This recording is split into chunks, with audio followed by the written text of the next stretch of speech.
गगनसदृशं विश्वाधारं गगनसदृशं मेघवर्णं शुभांगं लक्ष्मीकान्तं कमलनयनं योगिभिर्ध्यानगम्यं वन्दे विश्वभयहरं सर्वलोकैकनाथं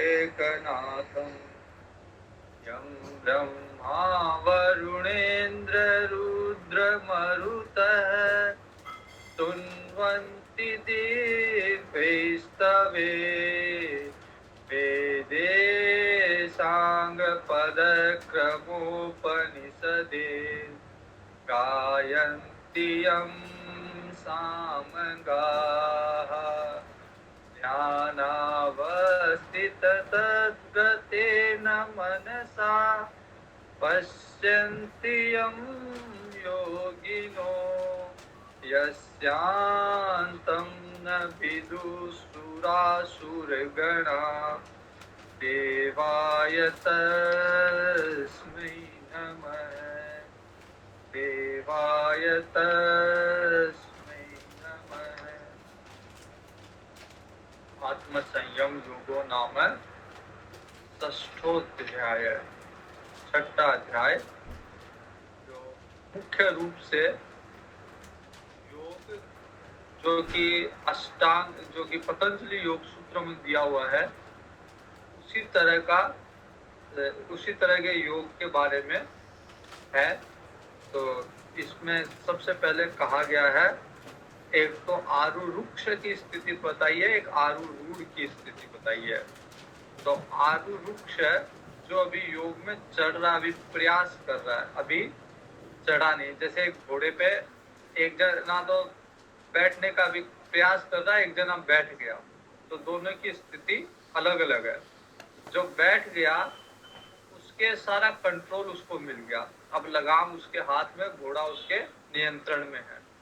और जो प्रयास कर रहा है बैठने का, तो अभी पूर्णतया घोड़ा उसके नियंत्रण में नहीं है।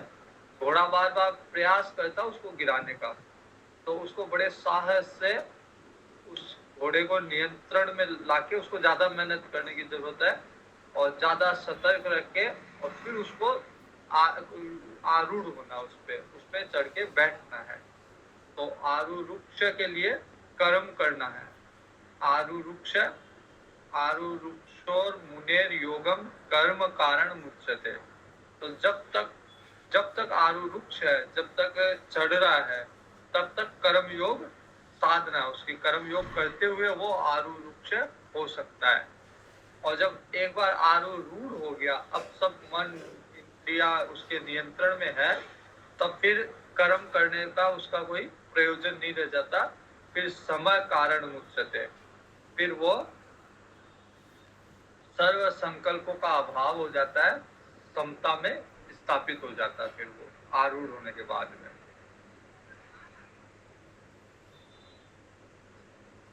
योगारूढ़ किसे कहते हैं ये बताया गया। तो सर्व संकल्प सन्यासी, जिसके सारे संकल्प मिट गए हो, वो योगारूढ़ है। तो जब तक संकल्प है तब तक योगारूढ़ है, चढ़ रहा है, अभी योग के लिए प्रयास कर रहा है। और जब तक संकल्प है तब तक फिर उसको कर्म योग करना चाहिए। और संकल्प जब पूरे हो गए, पूर्ण हो गया, पूर्ण निष्ठ हो गया, अब उसके कोई संकल्प नहीं है, अपने आप में परिपूर्ण है, अब उसको किसी की आवश्यकता नहीं है। उसको मैं एक बार हेमकुंड साहिब जा रहा था, तो मेरे पीछे एक सरदार खड़ा था। उनमें एक लगेज हाउस होता है जिसमें आप अपना सामान जमा करा सकते, लॉक रूम टाइप में, गठड़ी घर बोलते उसको, गठड़ी घर। तो वहाँ पे लाइन में लगा हुआ था, अपना बैग जमा करवा रहा था। तो मेरे एक सरदार खड़ा था, एक बच्चा ही था सरदार। तो वो पूछता, बोला बाबा जी आप अकेले हैं? मैंने कहा हाँ अकेला हूँ। बोला आपका मित्र नहीं है कोई? मैंने कहा मित्र तो नहीं लाया अपने साथ में। बोला आपका मन कैसे लगेगा? मैंने कहा मित्र क्या, आपका मन कैसे लगेगा? तो लोगों की समस्या यही है कि उनको मन लगाने के लिए कुछ ना कुछ चाहिए। तो जब अपने आप में मन लगने लग जाए तो वो फिर वो किसी तरह का संकल्प नहीं करेगा। तो उस स्थिति में जब सर्व संकल्प त्यागी हो गया, मन लगाने के लिए उसको कुछ नहीं चाहिए, तब फिर उस स्थिति में उसको कर्म करने की आवश्यकता नहीं है। फिर वो समता में, सम स्थिति में स्थापित रहेगा। लेकिन जब तक संकल्प है तब तक कर्म, कर्म भी कर्म योग की भावना से कर्म, यज्ञ की भावना से कर्म करना चाहिए। फिर बताया गया था उद्धरेत आत्मनात्मानम न आत्मानम अवसादये, अपना उद्धार खुद करो। इस कोई किसी के उद्धार के लिए जिम्मेदार नहीं है। अपना स्वयं का उद्धार खुद को ही करना पड़ता है। खुद का मन नियंत्रण में करके, खुद की बुद्धि विवेक जागृत करके खुद को ही प्रयास करना पड़ता है। इसमें दूसरा कोई प्रयास कर भी नहीं सकता। अर्थ में, धर्म में, काम में दूसरा सहयोग दे सकता है, प्रयास कर सकता है, लेकिन मोक्ष मार्ग में कोई दूसरा किसी को सहयोग नहीं दे सकता। यहाँ तक कि पति पत्नी को भी मोक्ष मार्ग में अलग अलग बताया है। अर्थ में, धर्म में, काम में दोनों साथ है, लेकिन मोक्ष में पत्नी का अलग मार्ग है, पति का अलग मार्ग है। और स्वयं ही स्वयं का बंधु और स्वयं ही स्वयं का शत्रु। लेकिन इसका एक अपवाद भी आगे 12वें अध्याय में आएगा। यहाँ पे दिया हुआ उद्धरेत आत्मनात्मानम, अपना उद्धार स्वयं करो। और 12वें अध्याय में भगवान कहेंगे तेसाम अहम समुद्धरता मृत्यु संसार सागरात। भगवान कहते हैं जो मेरे अनन्य भक्त होते हैं उनका उद्धार मैं कर देता हूँ। तो वो एक तरह से एक्सेप्शनल केस है कि तो उसको छोड़ के, जैसे एक तो होता है, एक लॉ होता है कि ये कानून है, फिर उसका मतलब एक वो होता है कि उसके लॉ में दिया हुआ होता है कि ये सब पे लागू होगा लेकिन इन चीजों पे लागू नहीं होगा। तो एक्सेप्शंस दिए हुए होते हैं। तो वैसे ही इसका एक्सेप्शन है कि जो भगवान का अनन्य भक्त है भगवान उसका उद्धार कर देंगे। लेकिन सामान्यतया उद्धरेत आत्मनात्मानम, अपना उद्धार स्वयं करो। फिर कहा गया है बंधु स्वयं का शत्रु स्वयं ही है व्यक्ति। अगर वो अच्छे विचारों का धारण करेगा तो वो अपने आप का बंधु है, और वही बुरी वृत्ति को, बुरे विचारों को धारण करेगा तो वही अपने आप का शत्रु है। चितात्मन प्रशांतस्य परमात्मा समाहित शीतोष्ण सुख दुखेषु तथा मान अपमानियो। अब कैसे मन को नियंत्रण किया जाए और कैसे भगवान में वृत्ति को लगाई जाए, तो उसके लिए कहा है कि जो जितात्मा है, अपनी इंद्रियों को, अपने मन को जिसने जीत लिया, प्रशांत है, शांत है और परमात्मा में मन लगाया हुआ है। अभी क्लास के पहले एक किसी का फोन आया था और उससे थोड़ा लंबा इसी बात पे डिस्कशन हुआ। वो कह रहे हैं कि मैं मंदिर जाता हूँ तो भी मन नहीं लगता। तो बहुत लोगों का ऐसा होता है कि वो जैसे भगवान के संबंधित क्रिया ना करे वो तो अलग ही विषय है, लेकिन भगवान संबंधित क्रिया करते हुए भी मंदिर जा रहे हैं, नित्य कोई पाठ कर रहे हैं, जो उनको बताओ वो करते हैं, लेकिन फिर भी उनका मन नहीं लगता। तो धीरे धीरे मन लगता है, कोई एक साथ मन नहीं लगता। धीरे धीरे आप उस चीज को समझोगे, उसके रहस्य को समझोगे, फिर उसमें थोड़ा प्रेम जागृत होगा, तब मन लगने लगेगा। चितात्मन प्रशांतस्य परमात्मा समाहित है, परमात्मा में जिसका मन लगा हुआ है। शीतोष्ण, फिर जब मन भगवान में लगा हुआ है तो सांसारिक द्वंद्व जो है, सर्दी गर्मी, सुख दुख, मान अपमान, इसमें वो समान रहता है, इसमें कोई ज्यादा उसके फर्क नहीं पड़ता। ज्ञान विज्ञान तृप्त आत्मा, क्योंकि अब वो तृप्त है, अब उसको संसार की भूख नहीं है, संसार के न मान की, न सम्मान की, न उसको सुख की, किसी चीज की सांसारिक भूख नहीं है, क्योंकि वो ज्ञान विज्ञान में तृप्त हो गया, भगवान के ज्ञान में। और विज्ञान मतलब भगवान का अनुभव। तो ज्ञान में विज्ञान से तृप्त हो गया। कूटस्थो विचितेंद्रिय, इंद्रिया उसकी जितनी भी है कूटस्थ है।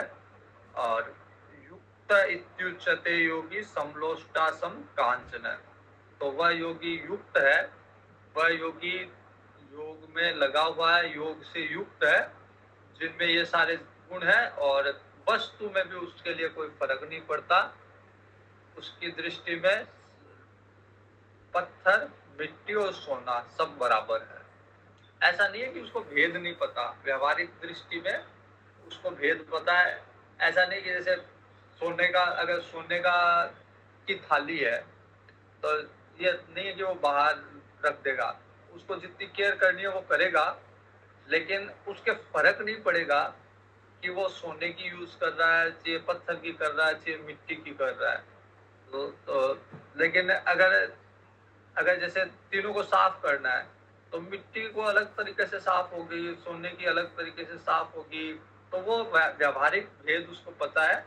लेकिन उसके मन में इस चीज की खुशी नहीं है कि आज मेरे पास, जैसे आज अगर छोटी झोपड़ी है तो भी वो खुश है, बड़ा महल है तब भी वो खुश है, बर्तन मिट्टी के तब भी खुश है, बर्तन सोने के तब भी खुश है। इन सब चीजों से उसके मन पे, उसकी प्रसन्नता पे, उसकी खुशी पे कोई फर्क नहीं पड़ रहा। सुहृन् मित्रारुदासीनं मध्यस्थ द्वेष्य बन्धुषु साधु स्वपि च पापेषु समबुद्धिर्विशिष्यते। पहले श्लोक में था कि वस्तु में भेद नहीं है उसके, चाहे सोना है, चाहे मिट्टी है, चाहे पत्थर है। अब उसके व्यवहार में कोई भेद नहीं है, भले ही कोई उसका सुहृद हो, उसका बहुत घनिष्ठ हो, भले ही उसका मित्र हो, दुश्मन हो, उसका उदासीन हो, उसके प्रति मध्यस्थ हो, द्वेष रखने वाला हो, उसका बंधु हो, कोई आ जाओ, सबके लिए वो बराबर है। अगर किसी की, हमारे कई स्वामी जी ऐसे होते हैं, उनके लिए मतलब उनके जो नियम है बस वही है उनके लिए, फिर कोई उनका प्रिय से प्रिय कोई आ जाओ और उनके फर्क नहीं पड़ता। वो नियम के हिसाब से, अगर नियम में आता है तो वो उसको उसका लाभ देंगे, अन्यथा कोई भी आ जाओ फिर वो उसको उसका लाभ मना कर देंगे। तो बहुत सारे ऐसे लोग होते हैं जो, जिनके लिए न कोई मित्र है, न कोई शत्रु है, न कोई उदासीन है, वो सब में समता रखते हैं। सुहृद मित्र, चाहे दुश्मन हो, चाहे उदासीन हो, चाहे मध्यस्थ हो, चाहे द्वेष रखने वाला हो, चाहे खुद का बंधु हो, यहाँ तक भी साधु और पापी में भी कोई फर्क नहीं उनके लिए। व्यवहार में ऐसा नहीं होता। व्यवहार में साधु अगर आता है तो उसका ज्यादा सम्मान करते हैं, और अगर पापी कोई आ गया तो उससे थोड़ी दूरी बना के रखते हैं।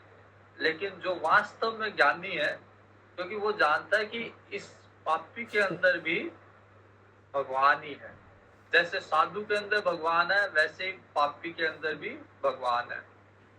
पहले एक वो कभी स्कूल में सुना करते थे, पाप से घृणा करो, पापी से नहीं। तो उसके लिए पाप है तो वो पाप का समर्थन नहीं करेगा, लेकिन पापी के लिए द्वेष नहीं है। पापी से, पापी के प्राणों से भी उसको उतना ही लगाव है, क्योंकि उसमें भी वो भगवान देखता है। जैसे भगवान भी स्वयं, जब भगवान अंगद जी को भेजते हैं रावण के पास, तो अंगद जी को कहते हैं कि इससे बात इस तरह से करके आना कि अपना तो काम हो जाए, इसका कल्याण हो जाए। तो भगवान के मन में राक्षस के लिए भी कोई द्वेष नहीं है, वो कहते हैं इसका भी कल्याण हो जाए। और सबकी ज्योति, रावण की ज्योति, कुंभकर्ण की ज्योति, कंस की ज्योति, अंत में भगवान में ही समाप्ति है। तो तत्वतः कोई भेद नहीं है, भेद केवल गुण का है कि उनमें उनमें तमोगुण ज्यादा है। तो जो जो ज्ञानी होगा वो किसी से भी भेद नहीं करेगा। ज्ञानी व्यक्ति, जैसे मैंने एक उदाहरण दिया था कि एक सिख योद्धा थे, वो लड़ रहे थे और दुश्मन की सेना में किसी को प्यास लगी, वो उसे भी पानी पिला रहे थे। तो जो ज्ञानी है उसके लिए इस चीज का भेद नहीं कि ये साधु है या ये ज्ञानी है, ये साधु है या ये पापी है, उसके लिए कोई भी भेद नहीं है, सब में भगवान का रूप देखता है। योगी युञ्जीत सततम् आत्मानं रहसि स्थितः एकाकीयत चित्तात्मा निराशीर परिग्रहः। तो योगी का मन है, मन इंद्रियां उसके वश में है, आशा रहित है, किसी से अपेक्षा नहीं है कि ये मेरा कुछ करेगा, ये मेरे को धन देगा, ये मेरे को सुख देगा, इस तरह की कोई आशा नहीं है किसी से। संग्रह रहित है, जितना आवश्यक है उससे ज्यादा संग्रह नहीं करेगा। सबकी अपनी अपनी लिमिट हो सकती है कि किसकी कितनी आवश्यकता है। जैसे कोई गृहस्थी है, बड़ा परिवार है, तो उसको ज्यादा धन की आवश्यकता है। किसी की जिम्मेदारी अधिक है, किसी का शरीर रोगी है, तो उसको आवश्यकता अधिक है। आवश्यकता कम अधिक हो सकती है, उसी के हिसाब से वो संग्रह करेगा। हमारे एक हाईकोर्ट के जज साहब थे, उनके पिताजी थे, तो उन्होंने ये नियम, उनका नियम था, जैन थे, जैनियों में बहुत नियम होते हैं, तो उनका नियम था कि 1 करोड़ से ज्यादा मैं संग्रह नहीं रखूंगा।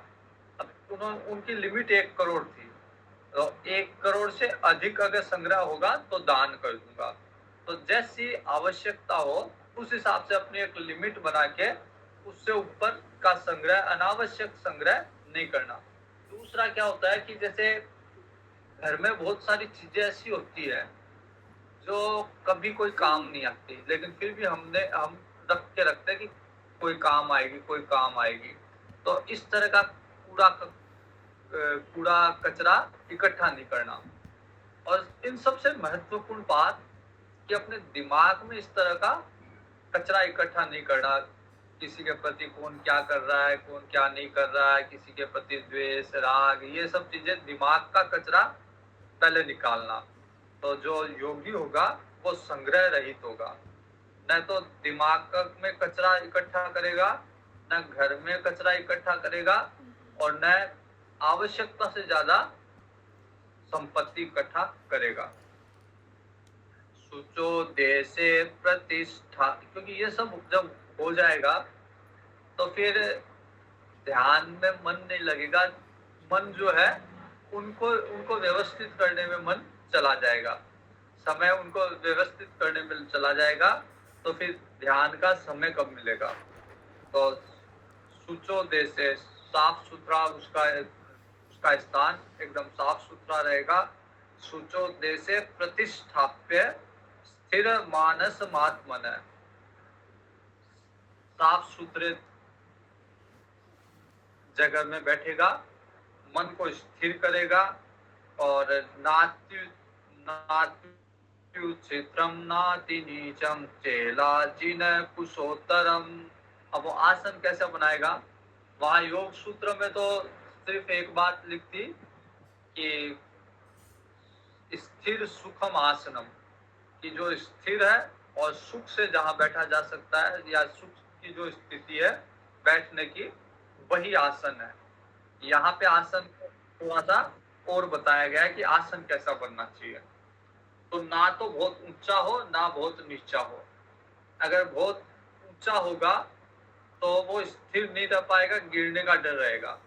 जैसे यदि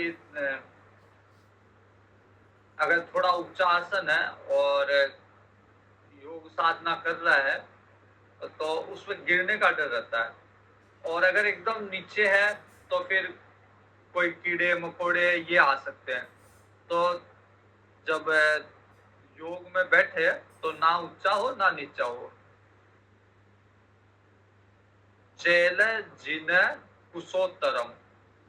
तो सबसे पहले उस आसन के ऊपर सबसे पहले कुशा का आसन बिछाना चाहिए। योग में बैठने के पूर्व सबसे पहले कुशा का आसन बिछाना चाहिए, उसके ऊपर मृगछाला का आसन और उसके ऊपर वस्त्र चाहिए।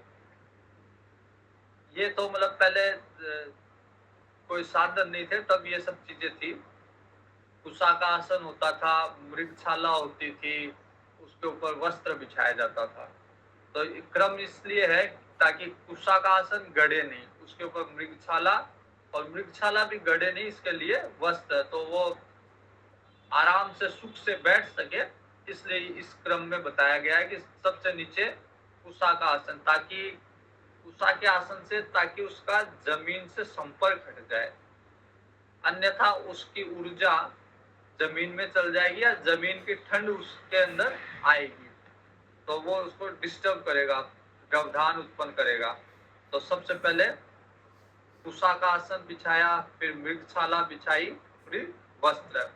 आजकल जो रेडीमेड मेट आता है वो लगभग इसी तरह के आते हैं कि नीचे उनका सरफेस थोड़ा सा हार्ड होता है, फिर उसके ऊपर कुछ फोम वगैरह होती है और उसके ऊपर कवर करने के लिए वस्त्र होता है ताकि वो सुख से बैठ सके। तत्र एकाग्रं मनम कृत्वा यत चितेन्द्रिय क्रियः उपविश्यासने युञ्जात योगमात्म विशुद्धये। तो फिर मन को एकाग्र करके उस आसन पे बैठना चाहिए। तत्र एकाग्र मनम कृत्वा, मन को एकाग्र करके उस आसन पे, जो कि ना अति ऊंचा है ना अति नीचा है, सबसे पहले कुश का आसन, उसके बाद में मृगछाला, उसके बाद में वस्त्र, इस तरह से आसन तैयार किया हुआ है। उस पे मन एकाग्र करके बैठता है, इंद्रियों की क्रियाओं को वश में रखता है। बार बार ऐसा नहीं कि बैठते ही भूख लग गई, प्यास लग गई, बैठते ही उसको कि कुछ देखना है, कुछ सुनना है, सारी इंद्रियों को वश में करके आसन पे, स्थिर आसन पे बैठेगा। उपविश्यासने युञ्जात योगम आत्मा विशुद्ध है। मन को एकाग्र करके और अभ्यास करेगा। किस लिए अभ्यास करेगा? किसी सिद्धि की प्राप्ति के लिए नहीं करेगा। जैसे योग सूत्र में दिया हुआ है विभूति योग, विभूति योग में तरह तरह की सिद्धियां दी हुई है। तो योग उन सिद्धियों के लिए नहीं करेगा, लेकिन आत्म शुद्ध है, आत्मा की शुद्धि के लिए योग करेगा। बहुत सारे लोगों के मन में ये रहता है कि योग करने से कुछ सिद्धियां मिलेगी, कुछ कोई अलादीन का चिराग मिलेगा योग करने से, लेकिन यदि वो मिलते भी है तो वो योग में व्यवधान है। कई सिद्धियां अगर प्रकट भी होती है तो वो योग में व्यवधान है। इसलिए योगी को पता है कि योग केवल आत्म शुद्धि के लिए, तो आत्म शुद्धि का प्रयोजन है उसका, आत्म शुद्धि को ध्यान में रखते हुए ही वो योग करेगा। अब अन्य कोई चीजें अगर प्रकट होती भी है मार्ग में तो वो उसकी उपेक्षा करेगा, उसमें ध्यान नहीं लगाएगा। समं काय शिरो ग्रीवं धारयन् अचलं स्थिरः संप्रेक्ष्य नासिकाग्रं स्वं दिशश्चानवलोकयन्। अब शरीर को एकदम सीधा रखेगा, काया को, अपनी शरीर को, सिर गले को, सिर से लेके गला मतलब नीचे मूलाधार से लेके और सहस्त्रसार तक एकदम पूरा एक लाइन में रहेगा, एकदम सीधा रहेगा, उसका पीछे का हिस्सा एकदम सीधा रहेगा, उसकी काया, उसका सर, उसके गला सब एक समान रहेंगे, अचल रहेगा, हिलेगा डुलेगा नहीं, और स्थिर रह के अपनी नासिका के अग्र भाग पे दृष्टि जमाएगा। नासिका का अग्रभाग दोनों ही हो सकता है। अग्रभाग मतलब जहाँ से प्रारंभ हो, तो दोनों नेत्रों के बीच में जो आज्ञा चक्र है, वह उसको भी मानते हैं नासिका का अग्रभाग। और नाक का जो अंतिम हिस्सा है उसे भी नासिका का अग्रभाग कहते हैं। तो दोनों में से कहीं पे भी ध्यान या तो अपने नाक का जो अंतिम हिस्सा है उस पे लगाएगा, या दोनों नेत्रों के मध्य ध्यान लगाएगा। किसी भी दिशाओं में अब नहीं देखेगा। अब ध्यान वही है, तो यदि दिशाओं में देखता तो फिर ध्यान नहीं लगेगा। इसलिए इधर उधर कहीं नहीं देखता, केवल और केवल उसका ध्यान पूरा नासिका के अग्रभाग पे टिक गया। अब इधर उधर मन को नहीं भटकाएगा। प्रशांतात्मा विगतभिः ब्रह्मचारी प्रतिष्ठितः मनः संयम्य मच्चित्त युक्त आसीत मत्परः। ब्रह्मचारी के व्रत में स्थित है। बिना ब्रह्मचर्य के मन को स्थिर करना आसान नहीं है। इसलिए योगी ब्रह्मचारी ब्रह्मचर्य के व्रत में स्थित है। भय रहित होके, अगर भय लगेगा तो फिर ध्यान नहीं लगेगा। तो वो बैठेगा ऐसे स्थान पे, जो निर्भय है वही खुले स्थान में बैठेगा। और उसको थोड़ा सा अगर भय है तो फिर वो कुटिया के अंदर या हॉल के अंदर जैसी व्यवस्था है उस हिसाब से बैठेगा, ताकि कोई जंगली जानवर ना आ जाए या और कोई आके उसको डिस्टर्ब ना करे।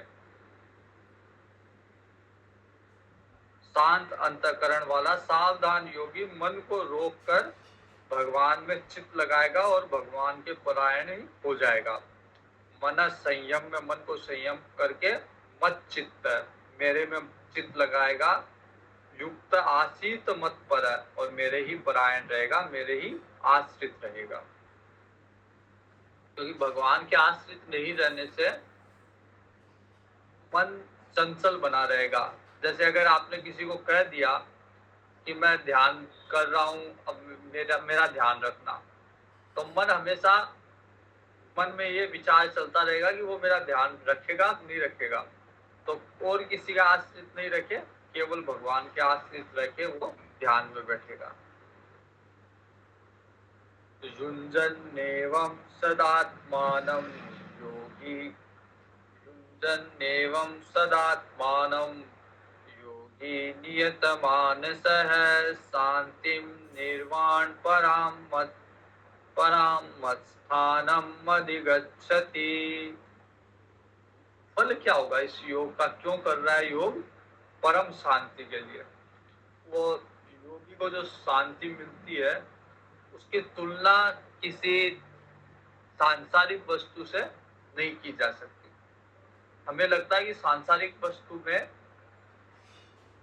सुख है, शांति है, लेकिन जो योग में शांति है उसका क्योंकि हमें अनुभव नहीं है, इसलिए हम ये मानते हैं कि सांसारिक वस्तु में सुख है। जब योग में सुख प्राप्त होने लग गया तो फिर सांसारिक वस्तुएं तुच्छ हो जाएगी, फिर उसके लिए कोई महत्व नहीं रहेगा। युञ्जन्नेवं सदात्मानं योगी नियतमानसः शांति निर्वाण परमा मत स्थानम अधिगच्छति। भगवान कहते हैं कि मेरे स्थान को वो प्राप्त करेगा, परम शांति को प्राप्त करके मेरे स्थान को, परम आनंद को प्राप्त करेगा।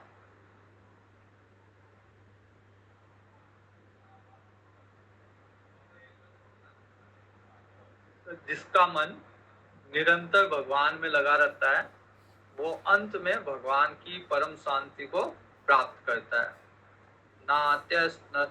नात्यस्नतस्तु योगोस्ति न चैकान्तं मनस्नतः न चाति स्वप्नशीलस्य जाग्रतो नेव चार्जुन।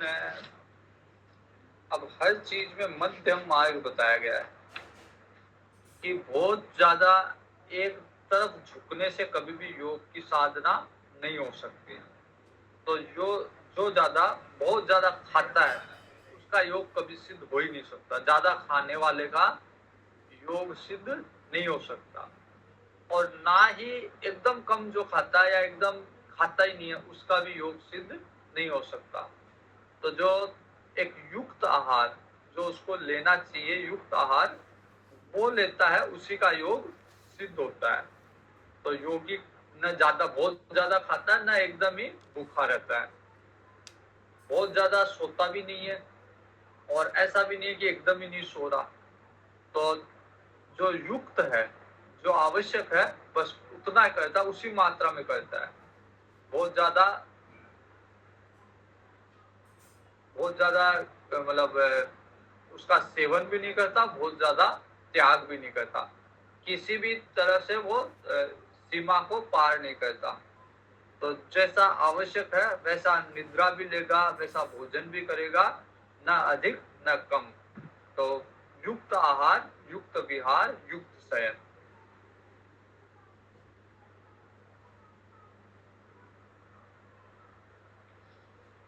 युक्ताहार विहारस्य युक्तचेष्टस्य कर्मसु युक्तस्वप्नावबोधस्य योगो भवति दुःखः।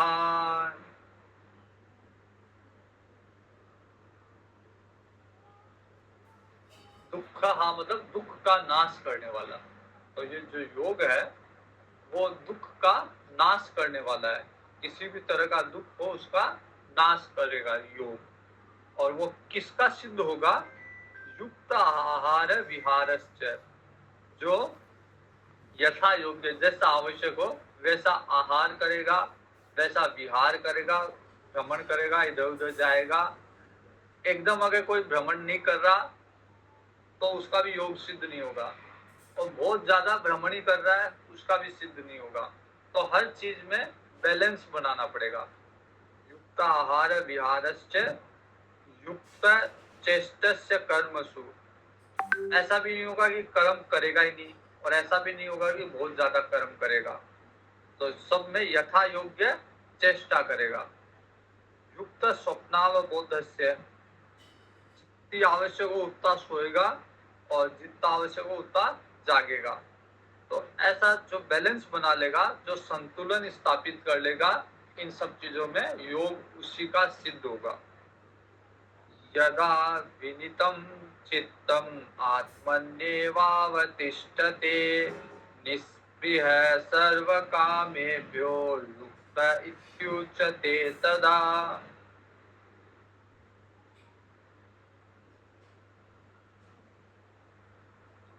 तो कब माना जाए कि भगवान में मन लग गया?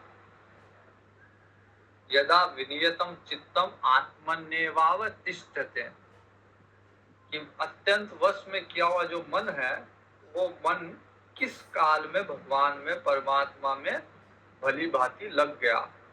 तो ये उस काल में लग गया मन जब संपूर्ण भोगों से वितृष्णा हो जाए। अब कोई भी भोग उसको अच्छा नहीं लगे, उसमें स्पृहा ना हो, संसार के संपूर्ण भोगों से स्पृहा रहित होके पुरुष योग युक्त है, सारे काम संतुलन में कर रहा है, न बहुत जग रहा है, न बहुत सो रहा है, न बहुत खा रहा है, न भूखा रह रहा है, सारे काम एकदम संतुलन में कर रहा है, किसी में भी स्पृहा नहीं है, न सोने में स्पृहा आसक्ति, न जागने में आसक्ति, न खाने में आसक्ति, न भूखे रहने में आसक्ति। तो किसी में भी अब उसकी आसक्ति नहीं है, तब समझना चाहिए वो योग में स्थापित हो रहा है। यथा दीपो निवातस्थो नेंगते सोपमा स्मृता योगिनो यद चित्तस्य युञ्जतो योगमात्मनः। जैसे अगर कोई दीपक है और दीपक को किसी पहले जैसे लालटेन का जो होता था ना गोला, उससे उसको ढक देते थे, या किसी भी कांच के पात्र से उसको ढक दो, अब उसमें हवा नहीं आएगी तो उसकी लो एकदम सीधी रहेगी, लो अब विचलन नहीं होगा, लो में लो इधर उधर नहीं जाएगी। हवा से तो लो में विचलन उत्पन्न हो जाता है, लो इधर उधर जाती है। लेकिन ढका हुआ जब दीपक है किसी कांच के पात्र से, तो उसमें से दिखता है कि लो एक तार लो है। अब लो में कभी कहीं पे भी भटकाव या कहीं पे भी विचलन नहीं है, तो उसका मन वैसा ही हो जाएगा। जैसे वायु रहित स्थान में दीपक की लौ चलायमान नहीं होती, वैसे ही अब भगवान में उसका मन लग गया, ध्यान लग गया, तो वो योगी का चित्त अब वही है, उसमें लौ की तरह, उसमें अब विचलन नहीं है, वो चलायमान नहीं है, स्थिर हो गया वो। यत्रो परमते चित्तम निरुद्धम योग सेवया, यत्र चैवात्मनात्मानं पश्यन्नात्मनि तुष्यति।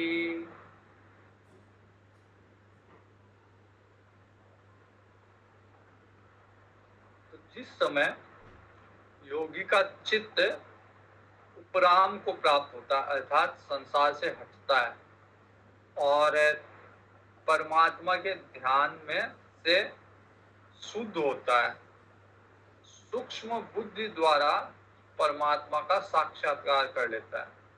तो सबसे पहले क्या होना चाहिए, संसार से मन को हटना चाहिए, फिर मन को शुद्ध होना चाहिए, तब परमात्मा का साक्षात्कार करेगा सूक्ष्म बुद्धि से। तो सूक्ष्म बुद्धि के द्वारा परमात्मा को का साक्षात करता हुआ और परमात्मा में संतुष्ट रहता है। तो एक बार अगर भगवान के दर्शन हो गए, भगवान का अनुभव हो गया, तब फिर वो भगवान में ही संतुष्ट है, अब उसको संसार चाहिए ही नहीं। सुखम सुखमात्यंतिकम यत्तद्बुद्धिग्राह्यम् अतीन्द्रियं वेत्ति यत्र न चैवायं स्थितश्चलति तत्त्वतः।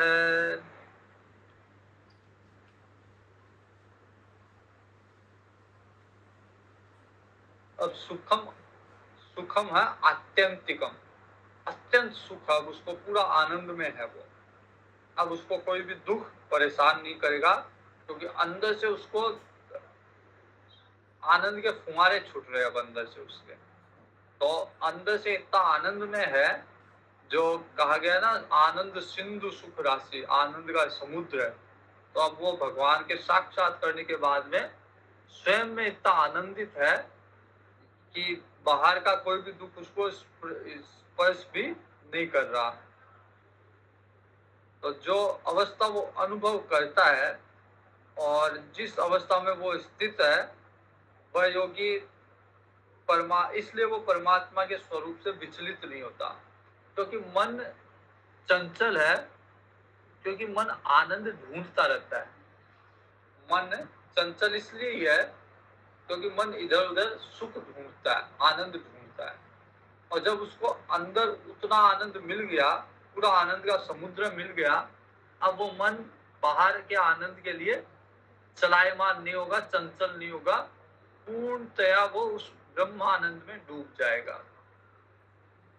जब भगवान राम को जनक जी ने देखा था, तो जनक जी कहते हैं कि विश्वामित्र जी को कहते हैं कि सच्ची बताना ये कौन है। और जनक जी कहते हैं कि क्या परमात्मा ही राम लक्ष्मण के रूप में आ गए हैं। और उसके पीछे कारण वो यही बताते हैं कि मेरा मन जो है ब्रह्म सुख का भोग करता है, तो मन कभी बाहर की किसी वस्तु में टिकता ही नहीं है। लेकिन अब अगर मन इन बालकों में टिक गया, तो इसका मतलब ये ब्रह्म से कम नहीं हो सकते, क्योंकि मेरा मन ब्रह्म सुख को का भोगी है, ब्रह्म सुख का भोगी है, और अब मेरा मन इनमें टिका है, तो ब्रह्म से कम तो ये है नहीं, तो ये ब्रह्म ही है। इसलिए जब एक बार भगवान में, परमात्मा में मन टिक जाता है, फिर संसार की कोई भी वस्तु आकर्षित नहीं करती, इसलिए मन स्थिर हो जाता है, चंचल नहीं रहता, क्योंकि मन को जो चाहिए वो मिल गया उसको। सुखम आत्यंतिकम यत्तद् बुद्धि ग्राह्यम अतीन्द्रियम। तो जो वो वाला जो सुख है वो इंद्रियों से ग्राह्य नहीं है। जो ब्रह्म सुख है, अत्यंतिक सुख जिसको कहा गया है, वो बाकी सब सुख हम इंद्रियों से प्राप्त करते हैं, अच्छा देख के, अच्छा सुन के, अच्छा खा के, अच्छा पी के। लेकिन ब्रह्म सुख इंद्रियों से परे, इंद्रियों से अनुभव नहीं हो सकता। अगर कोई इंद्रिय से अनुभव हो, जैसे कोई लोग बोलते हैं भगवान को देखा, देखा किससे? आंख से। इसका मतलब नहीं देखा, क्योंकि जहां इंद्रियों का व्यवहार हो गया वहां भगवान है ही नहीं। उसका उसकी कल्पना हो सकती है, उसको आभास हो सकता है, लेकिन वास्तव में भगवान न तो इंद्रियों के विषय है, न तो इंद्रियों से अनुभव होता है, न इंद्रियों से उस सुख का वर्णन होता है, न वो सुख अपने मुंह से, अपनी जिह्वा से उसको बता सकता है कि कैसा सुख है। तो अति इंद्रिय व्यवहार है भगवान के। भगवान का अनुभव जो है वो अति इंद्रिय व्यवहार है, वहां पे इंद्रियों का कोई व्यवहार लागू नहीं है। तो वो सुख जो है अति इंद्रिय है। सुखम आत्यंतिकम है, सुख बहुत आत्यंतिकम अत्यधिक है। यत् बुद्धि ग्राह्यम अतीन्द्रियम। तो बुद्धि के द्वारा, सूक्ष्म बुद्धि के द्वारा, शुद्ध सूक्ष्म बुद्धि के द्वारा उसको ग्रहण किया जा सकता है। इंद्रियों के बस का नहीं है। बुद्धि भी एकदम मतलब नष्ट प्राय है। बुद्धि इतनी सूक्ष्म हो गई, इतनी पवित्र हो गई कि एकदम एकदम शुद्ध, एकदम पवित्र है। अब उससे लौकिक व्यवहार नहीं है, तो वहां पे परमात्मा का अनुभव होता है।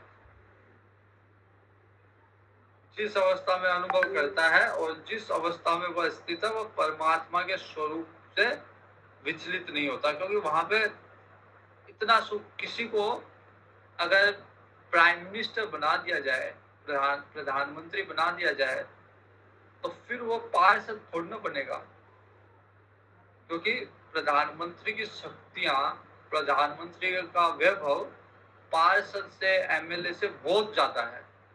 तो एक बार अगर प्रधानमंत्री बन गया तो वो कभी फिर एमएलए नहीं बनेगा, क्योंकि उसको अब वो सुख मिलेगा नहीं।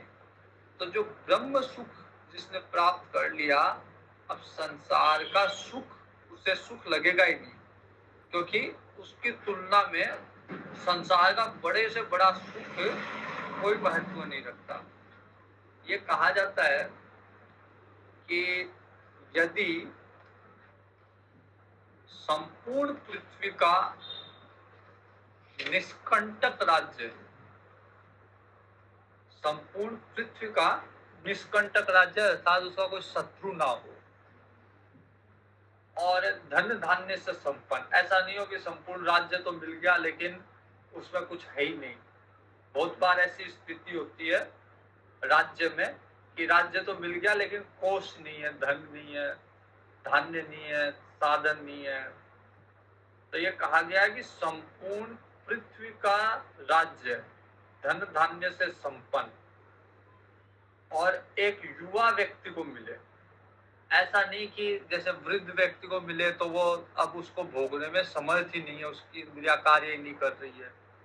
युवा व्यक्ति को मिले, उसको जो सुख मिलेगा उसको एक इकाई मान लिया जाए कि उसको संपूर्ण पृथ्वी का राज्य है, कोई उसका शत्रु नहीं है, निष्कंटक राज्य है, सुख धान्य से संपन्न है, धन धान्य से संपन्न है। तो उसको अगर वो भोगेगा तो एक इकाई है सुख की। वैसे 1000 इकाई मिलके स्वर्ग का सुख है, स्वर्ग की एक इकाई है। और स्वर्ग में जितना सुख है उस सब को एक इकाई माने तो वैसी 1000 इकाई ब्रह्मलोक के एक इकाई के बराबर है। और ब्रह्मलोक का सुख, जो सारा सुख है, उसको समेट लिया जाए तो ब्रह्म का जो सुख है, भगवान का जो सुख है, वो उससे 1000 गुना अधिक है। तो अपने सुख की, संसार के सुख की जो हमें प्राप्त है, उसकी तो कोई तुलना ही नहीं हो सकती ब्रह्म के सुख से।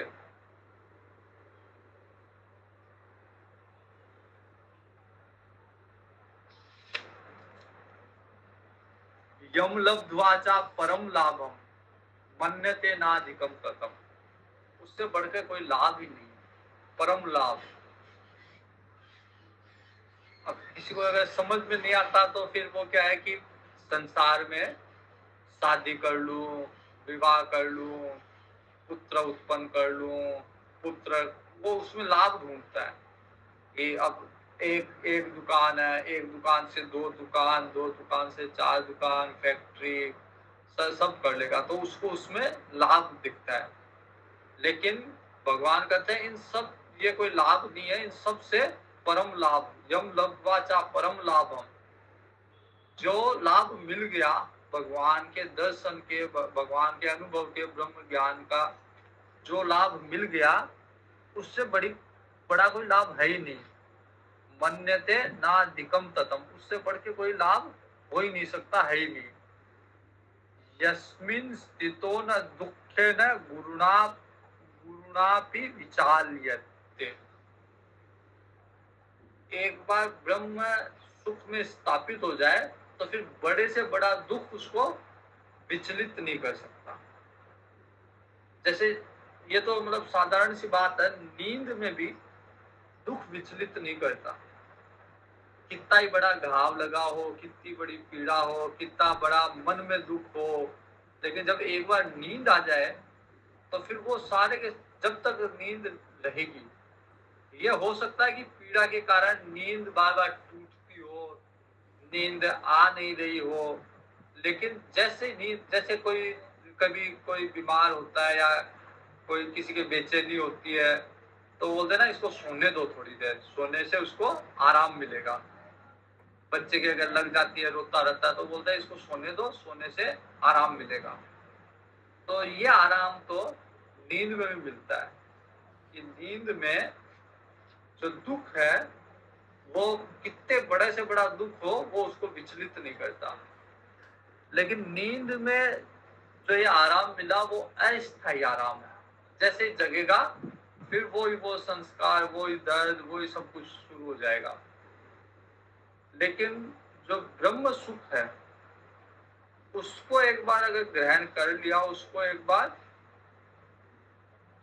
उसका एक बार भोग कर लिया, फिर हमेशा के लिए दुख समाप्त, फिर परमानेंट दुख समाप्त, और बड़े से बड़ा दुख समाप्त, फिर किसी भी तरह का दुख नहीं। राजा परीक्षित को श्राप लगा कि 7वें दिन तक्षक आएगा, सांप आएगा और तेरे को डस लेगा। सुखदेव जी ने पूरी भागवत सुनाई और लास्ट में कहते हैं कि राजा बस ये जान ले कि तू शरीर नहीं है, अपने आप को ब्रह्म मान ले। और जब ब्रह्म से सायुज हो जाएगा, ब्रह्म से अपने आप को संबंध कर लेगा, फिर तेरे को मृत्यु का दुख भी दुख नहीं लगेगा। तो सबसे बड़ा दुख तो मृत्यु का ही दुख है। लेकिन जब ब्रह्ममय हो गया तो फिर अपने आप को ब्रह्म जान लिया, ब्रह्मनिष्ठ हो गया, तो फिर मृत्यु का दुख भी कुछ नहीं है। तो संसार का बड़े से बड़ा दुख भी उसके लिए कुछ नहीं है। यम लब्ध्वा च परम लाभम मन्यते नाधिकम ततम, इससे बढ़ के कोई लाभ है ही नहीं। और इसमें स्थित हो गया तो फिर बड़े से बड़ा दुख भी कुछ नहीं बिगाड़ सकता, विचलित नहीं कर सकता। तम विद्या दुख संयोग वियोगम योग संगितम स निश्चयेन योक्तव्य योगो निर्विण्ण चेतसा। तो जो दुख रूप संसार के संयोग से रहित है, अर्थात फिर दुख होता ही नहीं है, तथा जिसका नाम योग है, उसको जानना चाहिए। जो दुख का अंत कर दे, क्यों नहीं जानना चाहिए उसको? तो निश्चित रूप से जानना ही चाहिए। तो जैसे कर्तव्य है, करना ही चाहिए, तो यहाँ पे दिया हुआ है योक्तव्यम, कि उसको जानना ही चाहिए। पर योग धैर्य के साथ, उत्साह सहित, निश्चितता से करना कर्तव्य है। ऐसा नहीं है कि करो तो करो, नहीं करो तो नहीं करो, कर्तव्य करना ही चाहिए वो योग। और ऐसे नहीं होता, धैर्य के साथ धीरे धीरे होता है, धैर्य के साथ उत्साह युक्त। धैर्य के धीरे धीरे कर रहे हैं, लेकिन उत्साह बना हुआ है कि हाँ हमारा भी योग सिद्ध होगा। संकल्प प्रभवान कामान त्यक्त्वा सर्वान् शेषतः मनसेवेन्द्रिय ग्रामं विनियम्य समन्ततः। इसके पहले, योग में स्थापित होने के पहले, सारे संकल्पों से उत्पन्न होने वाली कामनाओं को बाहर रखना। जब तक संकल्प है, कामना है, मन विचलित होता ही रहेगा, मन स्थिर नहीं होगा तो योग सिद्ध होगा ही नहीं। तो सारे संकल्प, सारी कामनाओं को बाहर छोड़ के योग का अभ्यास करना चाहिए। मन के द्वारा इंद्रियों के समुदाय को सभी ओर से भली भांति रोक लेना चाहिए। अब मन जो है, मन को ऐसा रोक लो कि इधर उधर मन भटके नहीं, और केवल मन ही नहीं, कोई भी इंद्रियां इधर उधर नहीं भटके। मन नियंत्रण में है तो इंद्रियां स्वतः ही नियंत्रण में रहेगी। तो सबसे मेन जो है इंद्रियों में, वो मन ही है। मन को नियंत्रण में किया और सारी इंद्रियां स्वतः ही नियंत्रण में आ जाएगी। सने सने उपरमेत बुद्ध्या धृति गृहीतया आत्म संयम्य मन कृत्वा न किंचित अपि चिंतयेत्। तो धीरे धीरे क्रम से, अभ्यास से धीरे धीरे उपरति करना, संसार से बाहर निकलना, और धैर्य के साथ बुद्धि को, मन को भगवान में स्थित करना, और भगवान के अलावा अब कोई भी चिंतन नहीं करना। न किंचित अभी चिंतयेत्, किसी प्रकार का कोई चिंतन नहीं करना। ये चुप साधना यही है कि मन को ऐसी अवस्था में, भगवान का चिंतन करते करते भी ऐसी अवस्था में ले जाओ जहाँ पे भगवान का भी चिंतन नहीं है, कोई चिंतन नहीं है, मन एकदम शांत अवस्था। तो उस शांत अवस्था में मन को ले जाना है। आज यही रखते हैं, शेष कल करेंगे। पूर्णमदः पूर्णमिदं पूर्णात् पूर्णमुदच्यते पूर्णस्य पूर्णमादाय पूर्णमेवा अवशिष्यते। ओम शांति शांति शांति।